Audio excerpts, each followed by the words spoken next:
and welcome to 3-Tune Tuesday for Tuesday, April the 7th. I am your host, Bonaparte, and with me is your hostess, Yulia. Hello. Excuse me. Sorry. Ugh. Sorry. I'm not feeling great. Can confirm she is not. Yeah, that's all right. Go ahead. Sorry to interrupt. It's all good. Yeah, I didn't have anything to say anyway.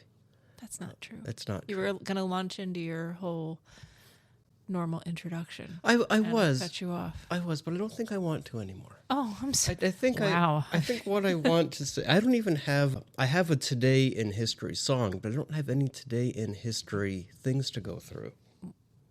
Oh, that's rare. It is. So instead, what I would like to talk about very briefly is the introduction of the Rock League to curling. Oh my gosh. You know, and I absolutely desperately need to listen to what one of my new podcasts that I listened to was Two Girls and a Stone or something like that. Yeah. I'm sure they will have something to say about that. I'm positive they will. Yes. There are actually a few good curling podcasts that I haven't quite gotten There into. are. Yeah. But yeah, you watched it today. I did not. I did. I watched, I don't even know if to call it a match or not, but I watched the 12 o'clock draws and the 3:30 draws. And the 3:30 draw got better from a production standpoint. After the first one at 12, I was a little underwhelmed. Not even just whelmed, but a little underwhelmed. Not in the play. I mean, the play was good. You know, it's top-notch play. But in the production itself, you know, putting aside all of the quirks of the new rules and such, all the gimmicks, I found that the very first draw, they tried to do too much. They showed the 3 games going on at once. There was a men's 4, a women's 4, and a mixed doubles. And of course, the commentators could only speak about one of them at a time because the commentators, each and every one of them, have only one mouth. You know, so they can only speak about one thing at a time. Sure. You know, and you know, on at least one occasion, I heard one of them say, "Oh, and we just missed something over yonder." See, you know, that's crappy. Well, but which will happen if you've got 3 games going on simultaneously. Yeah. But if you focus on the one, then your attention isn't being jostled amongst all 3. Right. You know, and then the video feed itself would occasionally jump between each one or amongst each one because there's more than 2. Well, that would really annoy me. And then they'd go back to all 3. You know, and I had a difficult time with that. You know, the other quirks, you know, yeah, I can deal with those. But on the 3:30 draw, I noticed that I think they realized that they tried to do too much visually. And for the most part, they only showed one of the sheets at a time and spoke about it. And they had more ice level audio so you could hear the players. Yeah. See, that's, for me, when I watch curling, I like to hear all of that real-time strategy. Yeah, exactly. Because, like, that's, I mean, obviously, it's part of the fun of playing, of curling. You know, when we're on the ice, it's you know, you're sort of doing everything real-time. And also, Right. you know, you're under, particularly when you're doing, you know, high-level play like that, you're under a time constraint. They don't want you farting around with your, you know, planning and your strategies and, you know, calling your shots and things like that. But one of the things that I really like about watching, you know, Scotties or the Olympics or, you know, anything at that level of curling is, like, I like to hear what the curlers are saying on the ice. All right. Now, interestingly, one of the fellows on Blue Sky replied to me with an interesting comment in that for a person who's watching and isn't necessarily a curler like we are, listening to the ice level commentary is not as important as listening to the commentators. So that was an interesting comment that he made. It's something that I need to think about some, dwell upon. Yeah, I don't know how I feel about that. I mean, I feel like there could be a balance struck. And I feel like Scotties does that because they've got good commentators for Scotties, but you can also hear everything that's going on the ice. Right, exactly. You know, you can get an idea of, like, even if you are not that familiar with the sport of curling, you could listen. The commentators will fill in the gaps where the on ice action sort of doesn't. Right. Right. The commentators could say, well, what Oscar was saying was don't touch the granite. Or, what the skip is saying here is she wants a double takeout with the rock to sit behind this other guard. Right. And give some color. That's interesting. I'm thinking out loud here, but it's almost like enjoying the ice level commentary for the commentary and the commentators for the color commentary add-on. Right. And they sometimes will, get out their little pens and do the, right. they'll mark out from the overhead shots. They'll do the little on-screen sort of, all right, well, he wants to hit this rock here so that he'll peel and roll and do all all that. Okay, moving on. Yeah. So what song? What I can tell you today in history, Vessella's Italian band put out a song, April 7th, 1911, on the Victor label. Wait, who? Vessella's Italian band. Spell it. I-T. No. You know what I'm gonna do. Yes, I do. She's gonna hit me later. Vessella. Vessella. Vessella. Vessella. Okay, very good. Thank you. Yeah. And I got Italian right. Yeah. Yeah. Vessella's Italian band. Sorry. Yeah. So Vessella's Italian band was the resident ensemble band at Atlantic City's Steel Pier from 1903 onward. Oh, okay. All right. I'm familiar. Okay. Audiences would pack the place to hear them play. Mm. Yeah. Well known at the time. So, of course, Victor jumped on it and grabbed them and said, hey, come record for us. And they're like, well, pay us. And Victor said, okay. So, yeah, it all worked out. That's how business works. That is exactly how business works. Ba-ba-bum. The composer was Oreste Vessella, born in Italy. He was the nephew of Alessandro Vessella, who was the conductor of the Band of Rome. Okay. All right. So there's a family history here. Yes. Okay. Yes.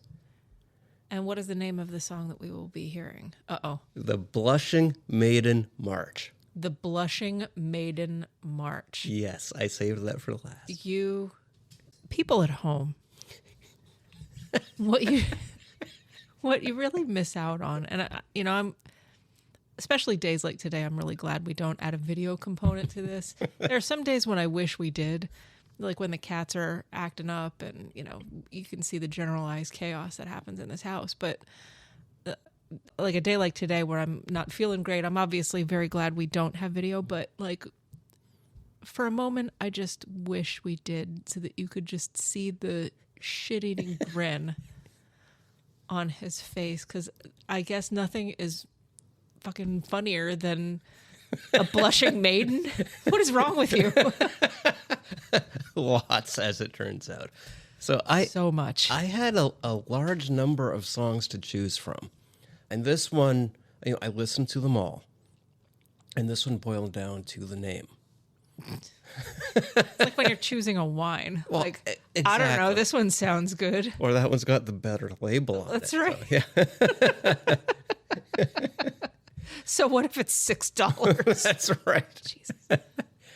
So I actually looked it up. What the hell does this mean? And the general consensus is no one knows. But in the 19th century, blushing maiden was a catchphrase. So the thought is that the catchphrase just made it into a song title. What year was this? 1911. 1911. 1911. Okay. We're going back a ways. All right. Okay. Let's hear it. Let's hear some blushing maidens.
thoughts.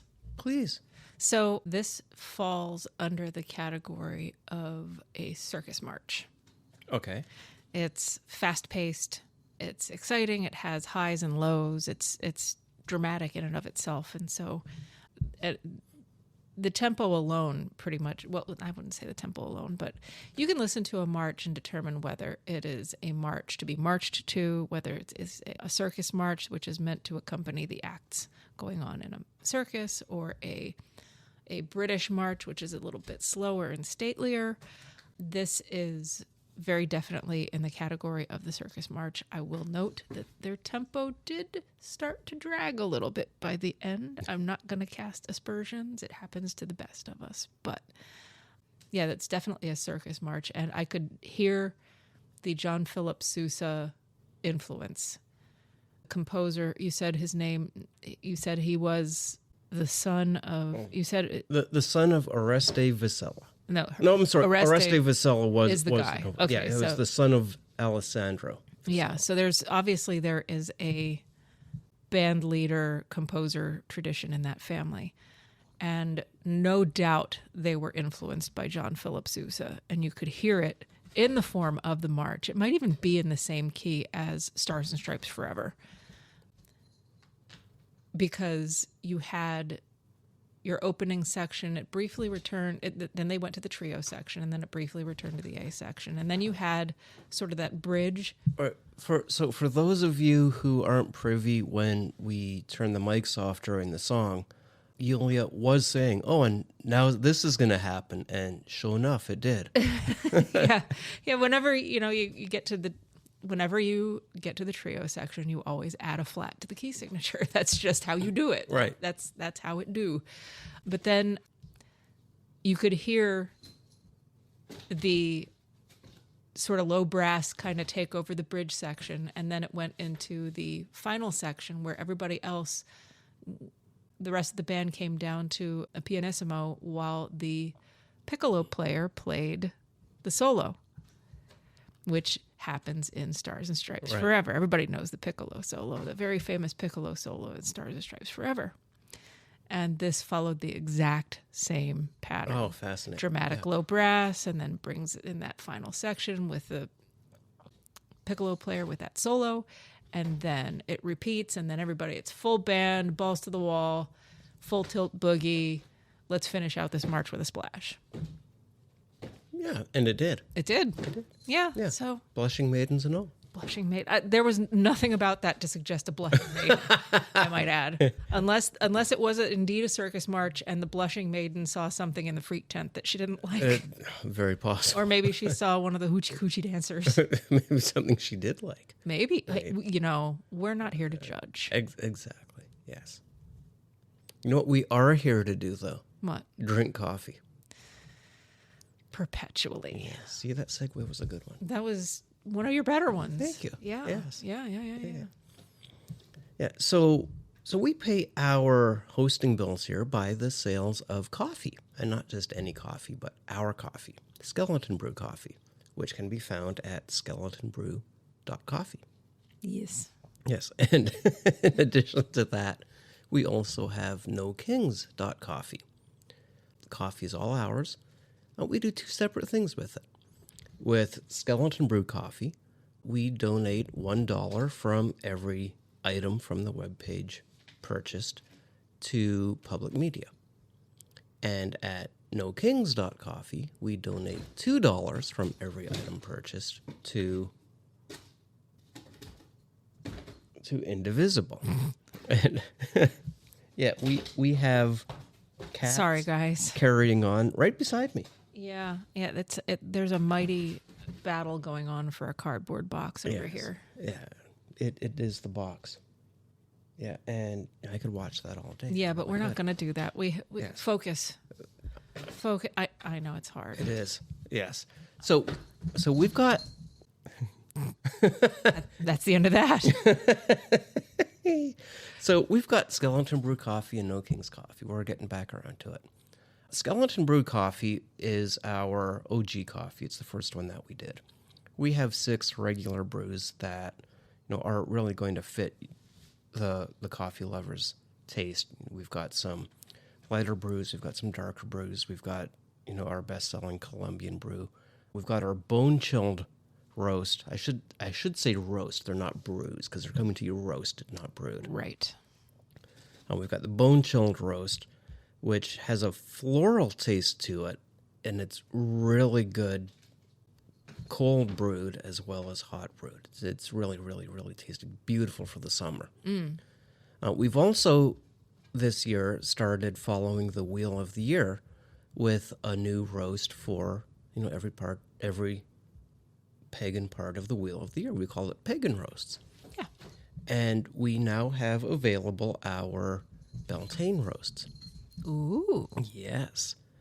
Our Beltane coffee is a mixed roast, so the beans come from everywhere.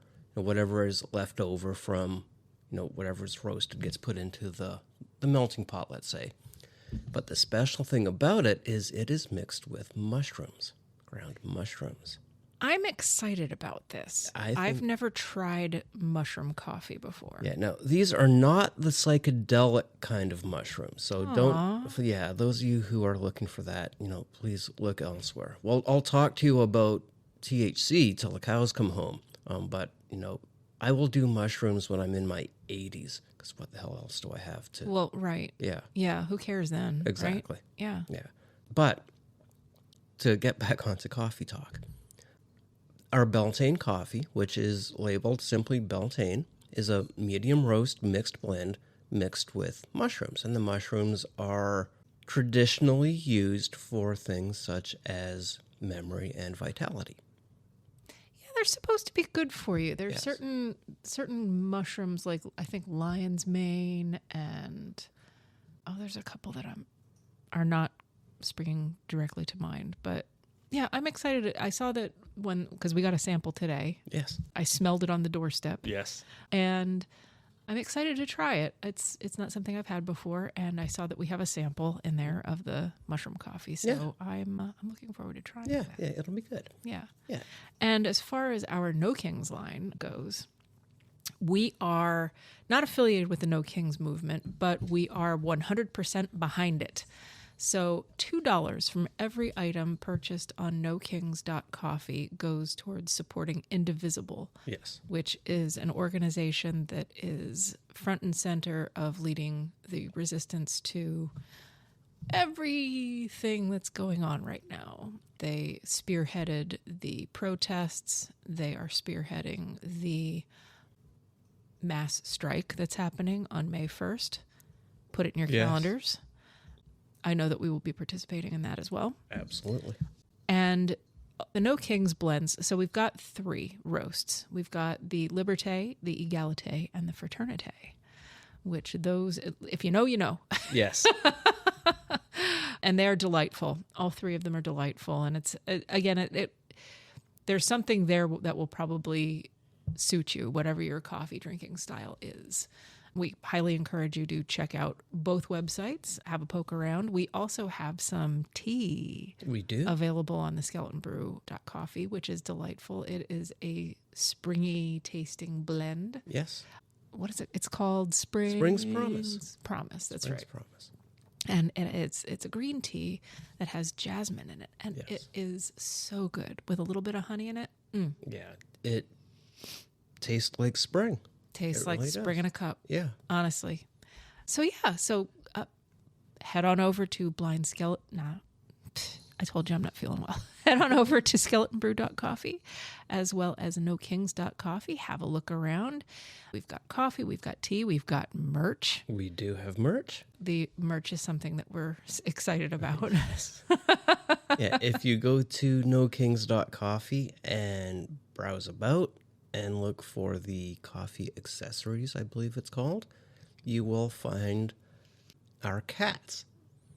And our cats bite fascists. Yes. So there's our car magnets, there are coffee mugs, there's a fridge magnet of our cats biting fascists. Yeah. Not unlike Woody Guthrie guitar. Exactly. Woody Guthrie's guitar. Yep. That machine killed fascists. Exactly. Our little rescue kitties bite them. Yes, because they've had their shots. That's right. Yes. Let them do the biting for you. Exactly. Yeah, so please do go check it out. If you like coffee, go check it out. It helps the causes that we like to support, and it does help pay our hosting bills. We're not getting any more out of it than that, and that's not what we want to do. We just want to drink a good cup of coffee and help out what we can. And it's ethically sourced, so you can feel good about buying that coffee. Everybody from the growing of the beans to the roasting, everybody is independent. Yes. And everybody's paid a fair wage, so Exactly. you can feel good about that, too. Exactly. We don't believe in unfair labor practices here. That is exactly correct. Now, moving on, the theme is, I was going to have just Easter, but I thought that felt bland because Easter and Passover were the same time this year. Mm-hmm. So that's our theme, Easter and Passover. Well, to be fair, there's a lot of spring holidays that happen right around this time. Oh, sure. We've talked about Ostara before, which Yeah. Easter kind of has co-opted Ostara. Yes. They come from the same root word, which is Esther, Yes. which is all about fertility. That's it. When a mammal is said to be in estrus, that means they are ovulating. Yes. That means they are fertile. That's correct. And that's Easter. That's Easter. That's a lot of bunnies, too. Yeah. When two bunnies love each other. Yeah, right. And then they love each other. And then They love each other. And Passover is no different. Passover is always, it's a particular full moon after, I want to say, Yom Kippur. There's like a certain number of full moons after. And that's how you figure out when Passover is, and that's also how you figure out when Easter is. Right. Although it's 40 days, so it's 40 days after Lent, but Lent has to occur on a full moon. I think. I don't know. I do not have an advanced calculus degree. Yeah. I trust others to figure that out for me. Yeah. But I know that it follows the lunar calendar more than anything. Yeah. Well, yeah, except because ultimately it's Jewish. Yeah. And I mean, that's all we really need to know for our discussion about this. Correct. So, fun fact. My dad was born on Easter Sunday. Was he really? He was. Oh. He liked to claim that he had 2 birthdays every year. His birthday and Easter. That's actually kind of nice. Yeah. Now, I know your dad was a pretty devout Christian, and he was, and yes. I'm sure he took immense pride in that. He did. Yeah. He absolutely did. Yeah, good for him. Yes. So our first song, somewhat relating to my dad, I suppose, is called Resurrection. Okay. My dad has not resurrected. I do not believe. Yeah. I got nothing. Yeah, I'm thinking me either. Zombie Dad. Zombie Dad. Zombie Dad is a new sitcom. Oh, it is. Zombie Dad. Zombie Dad. Yes. Okay. Night of the Living Dread. Oh. Yeah.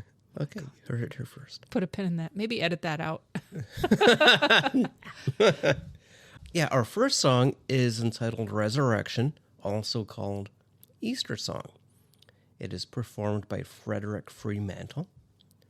I don't have a year for this. I actually had a couple of, which is very strange for a Victor song, because they were meticulous record keepers. Yeah, like they were obsessive about cataloging. They really were. They seemed to know that they were onto something big, and they kept track of everything, except this one. This one slipped through the cracks. I wonder if it means that this is really, really early. I suspect it's between 1910 and 1915. Oh, so not incredibly. Yeah, judging from the serial number 31619, it's they were sequential, mostly sequential. Right, 31619. So you weren't able to trace it using the serial number? I to be fully transparent, I didn't even try. Good. For a podcast about music and the history of the recordings. But that's amazing. But I can summarize it in that it's old. Okay. It's 1910, 1915. I'm thinking around 1914. Okay. Yeah. And what we do know is the name of the song, Resurrection Easter Song, performed by Frederic Freemantel. and it was composed by Oliver Holden. Oliver Holden was an American composer, early American composer. Yeah, that name sounds familiar to me. He was ironically enough, he was by trade a carpenter.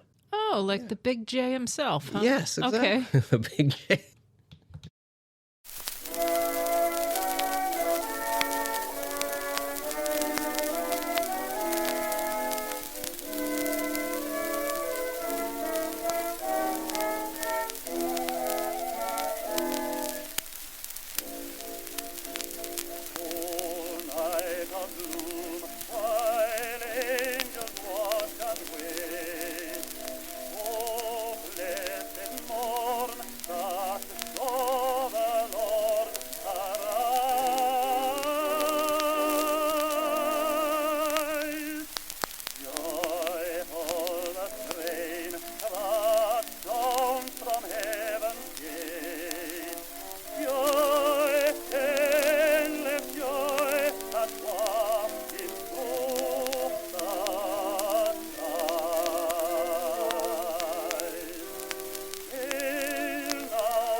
That was abrupt. It was abrupt. So, I have thoughts. Okay. I was quickly trying to figure out when this particular piece was written. Again, we do this all in real time. And I am looking, okay. Looks like it was originally published in 1880. And one moment, please. Fascinating. Okay. So this was published in 1880. And as I was listening to it, it sounded to me like it had shades of a very popular anthem at Easter called The Holy City.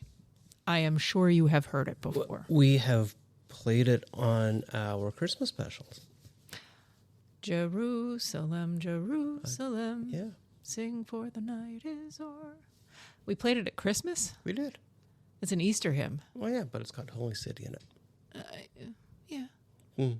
But the Holy City is Jerusalem, not Bethlehem. Mm. Holy City. Holy City. Whatever. Whatever, Holy City.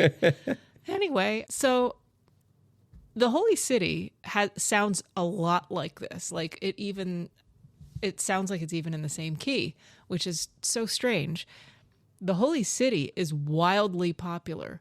It has been said that it is the most printed music before the internet. Oh, really? The most printed sheet music, the Holy City. Neat. Yeah.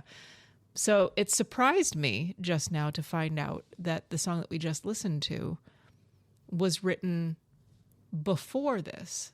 So before the Holy City. So what we just heard was the predecessor to the Holy City. And the Holy City was composed actually under an alias, Stephen Adams, but the fellow's real name is Frederic Weatherly. Mm. And they're so similar to one another that I thought for sure that what we just heard was written after the Holy City because they were trying to capitalize on the popularity of the Holy City. Oh, yeah. But as it turns out, what we just listened to came first. So interesting. That's not how I thought it was going to turn out. I thought that this was kind of like an imitation of an already existing great, but it's not. So I wonder if the Holy City was not modeled after this. Oh, neat. That might be worth some research and rabbit hole. Yeah, I think so. But they are both, these war horse Easter anthems that, you trot out on Sunday morning during the offertory. Trot out. Honestly. Yeah. Yeah. I mean, I can't tell you how many times I've sung the Holy City at an Easter service. But yeah, it surprised me to learn that this one came first. This is interesting. I'm going to have to do some rabbit holing.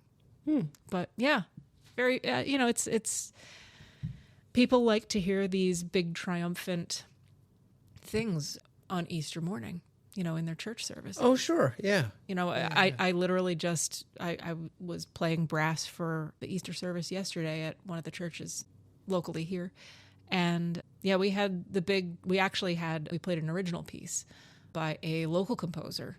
Oh, neat. And it was this big triumphant kind of war horse sort of thing, same thing. And, had organ and brass and choir and all that stuff. So yeah, this definitely falls in line with what people, and this was probably popular before they recorded it.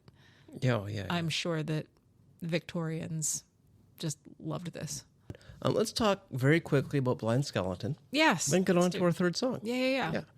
Yeah, so Blind Skeleton is our homage to all things vintage entertainment, with vintage being,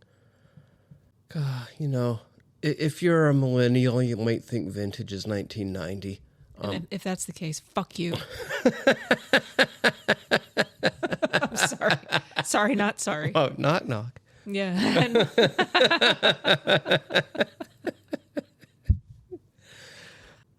Yeah, Blind Skeleton is our homage to everything vintage. So basically everything, not everything vintage, but because we have to narrow it down. We do, yeah. We're talking about vintage entertainment, stuff that's older than 100 years. And we like to explore vintage art and photography and film and music because that's part of our history too. It is. And that's something we're both kind of history people. We like learning about history, and arts are a part of that. Arts capture what was on the hearts and minds of people experiencing the things that they experienced during their times. Like right now, there's no shortage of protest music that's happening right alongside all of the factual things that are happening, the things that we read in the news every day, or maybe the things that we're trying to avoid in the news every day. but there's a lot of protest music being written, and there's a lot of reaction. There's a lot of artistic reaction. There are memes, all that stuff. So maybe 100 years from now, that's what people like us will be looking at and calling vintage. Right. But that's why, we look back at the stuff that people were creating back then as a reaction to the things that they were living and experiencing, because that's part of the human experience, and that helps color in where we came from. And that's incredibly interesting and important to us. It is. Yeah. That definitely. And it's music, it's art. Movies and films are a big part of it. Photography to an extent. And it's what we like to do. Even in our spare time, it's what we like to do. Oh, for sure. Yeah, we're almost just about any weekend, if we ever get any downtime, we're usually watching a classic film, right. Waxing poetic about those sorts of things. So you can head over to blindskeleton.one and you can check out all of the things we've got on the website. We've got blog posts. We've got photography there for you to peruse. We've got interesting things for you to read. We've got a little miniature cinema with silent films there. Yes. We keep talking about it, but we need to find the frickin' time to get our live stream going on so that we can watch silent films with you all at a predestined time. Yeah, we have the technology ready. We just don't have the time. Oh, my goodness. But what we do have online as well is our online all-time radio station, which streams all-time radio shows 24/7. I love that. Yes. I actually put it on in the car sometimes. Oh, that's neat. Yeah. I like to listen in the car. Yeah, it's fun. Yeah. Yeah. You can also find links to our socials there. We don't have many because most socials, let's face it, are crap. This is true. But we are on Blue Sky. Yes. So you can find links to our socials there. You can find our contact information there. We also have a telephone number. Is the telephone number on the website? No. Is that by design? Yes. Because we don't want spam? Correct. Well, there you go. Our telephone number is 302-609-1925. That is it. You have now our email addresses. You have now our phone number. Yes. We promise we won't answer the phone. If you call, just leave us a voicemail. Yeah. Say hi. Tell us where you're listening from. Tell us what you like. Tell us what you don't like. But yeah, do feel free to reach out to us with suggestions. Say hi. If you want to be on the show, if there's something relevant to the topics, if there's something you'd want us to explore, if there's something you want us to discuss, chat, yeah, we'd love to have you. Yeah, absolutely. We have the technology for that too. We definitely do. Yeah, we'll do it via Zoom. Via Zoom, via WebEx, even if you want to go archaic. Yeah, we won't use your images. We'll just it'll just be audio only, just like this. Exactly. Yeah. Yeah. So head on over to blindskeleton.one, and while you are there, just so you know, if you sign up for our nascent newsletter, you might be able to get yourself some free coffee. Yes. Yeah. We will get in touch with you privately, figure out a way to send you coffee, and we'll send it to you on our dime. We feel that our coffee is that good that you will like it that much. Truly. Yes. And when you do sign up for our newsletter, we do not sell your information. We don't even really hang on to it other than to just email you the newsletter. Right. We're not going to sell your information, your data to weird people. It's just gross. It's just gross. Yeah. Ick. Yeah. We don't like it when people do it to us, so we're certainly not going to do that to you. Exactly. So head on over to blindskeleton.one, take a poke around, reach out to us, say hi, sign up for the newsletter, get your free bag. Yes, indeed. And you'll be happy. Now, moving on. Song 3, we are moving over to the Passover part of our show. Ah. Yes. Oh.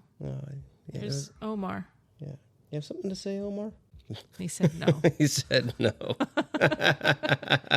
We put him on the spot. Yeah, and he was like, F you.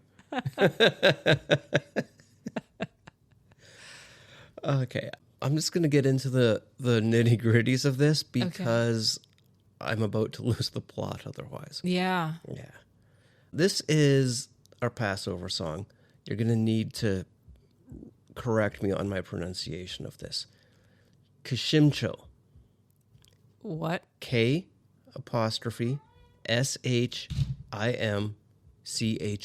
Kasimcho. Sure. Look, can I see it? Yes. Sorry. Yeah, I would pronounce that Kashimcho. I don't even know what that means.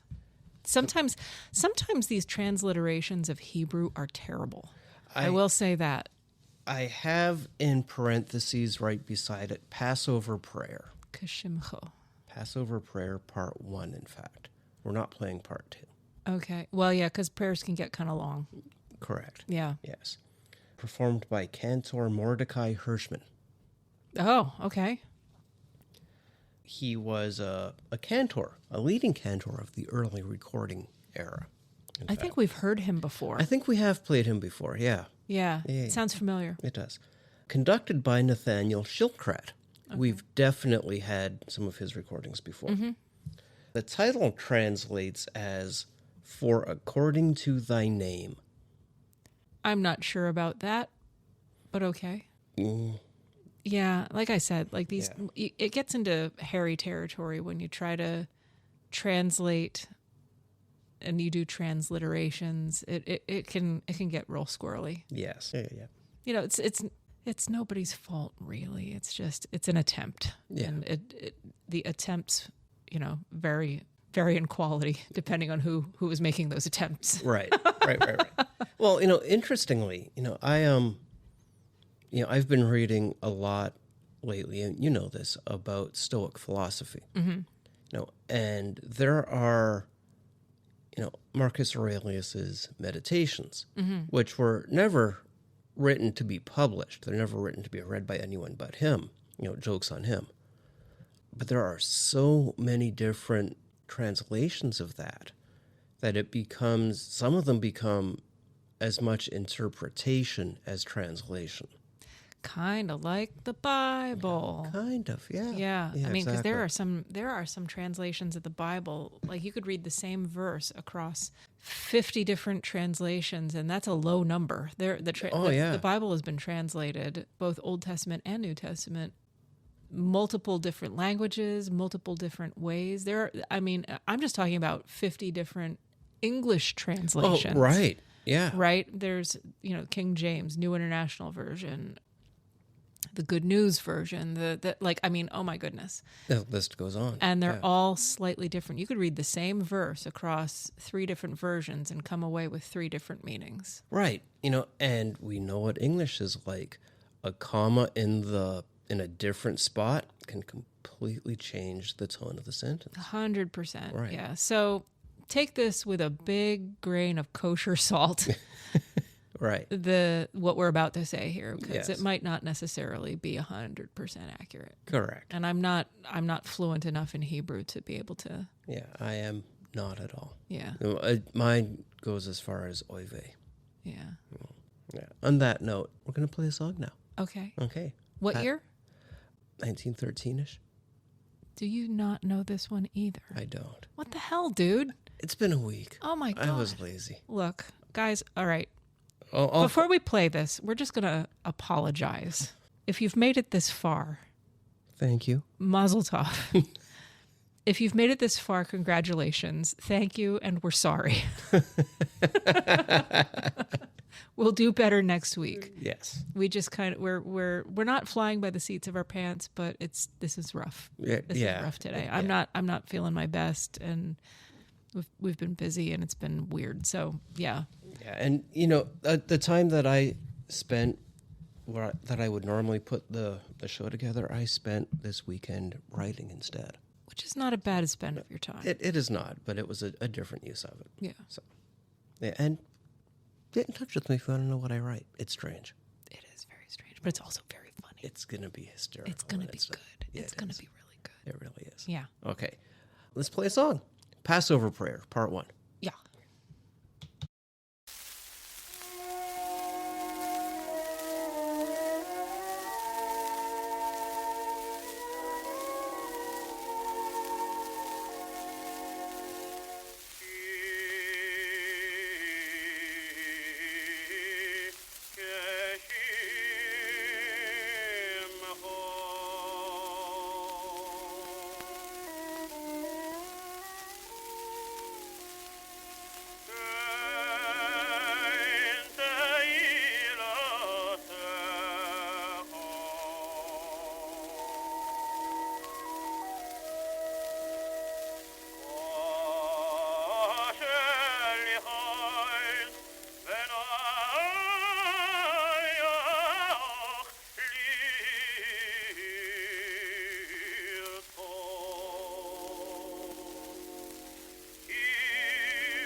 That was so beautiful. You could feel the emotion in his voice. Yeah. Yeah. I mean, there's something about listening to prayer and Torah chanted by a really good cantor like that. Yeah. It taps into something, for me, it taps into something otherworldly. So for those who don't know what Passover is about, Passover is, or in Hebrew, it's Pesach. It's the story of the enslavement of the Hebrews in Egypt and how they got out. And there's a whole, if you've watched the 10 Commandments, which I did through closed eyes yesterday because I was very, very tired and sleeping. But it's in the Bible too. I mean, you could read it. The Old Testament, of course.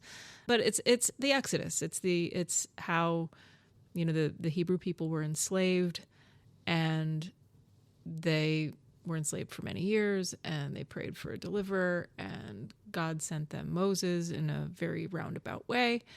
And there was a series of plagues that God used to get Pharaoh to, fine, Hebrews, just get out of here because this sucks. And your God is looking out for you, obviously, and I can't compete with your God.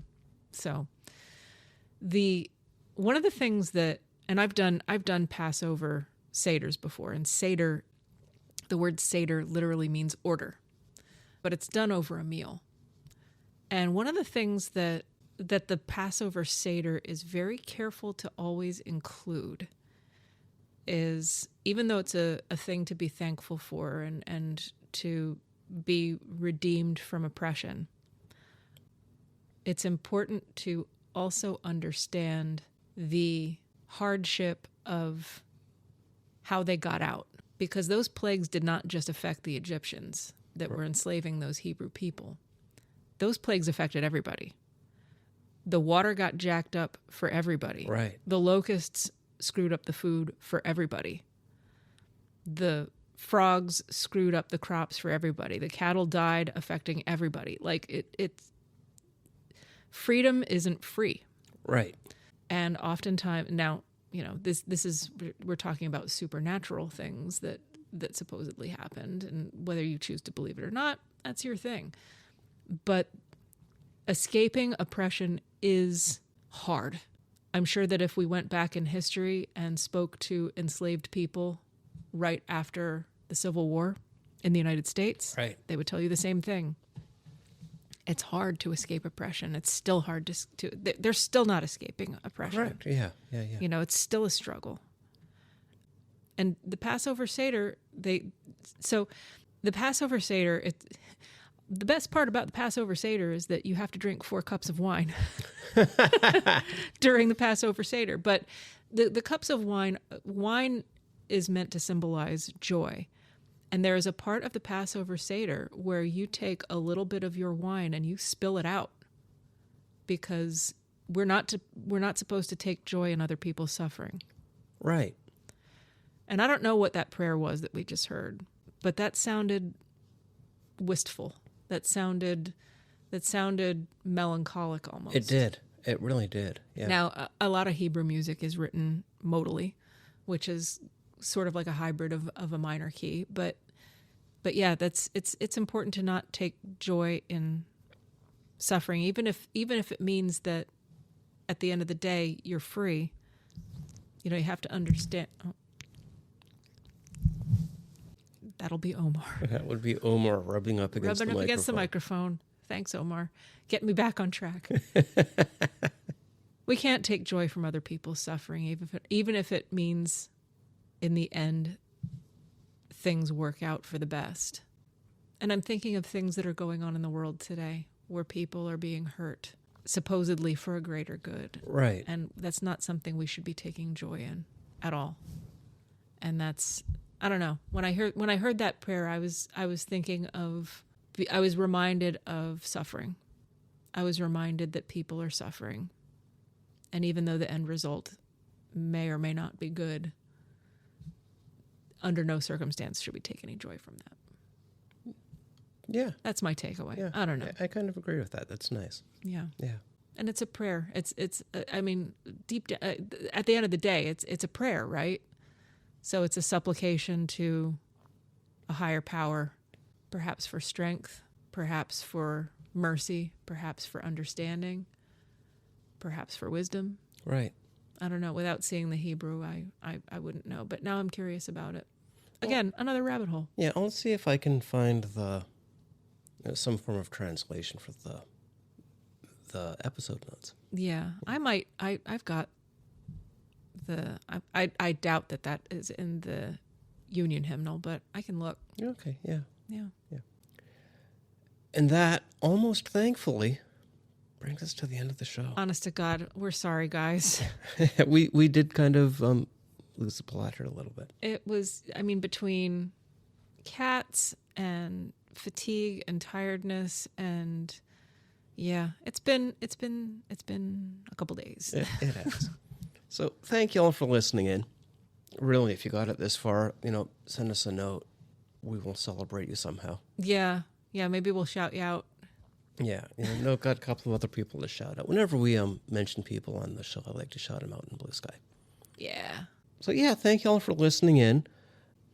You have my word. Next week's episode is going to be a little more spot on. And we will just finish it up and talk to you all next week. Put the show out of its misery. Bye.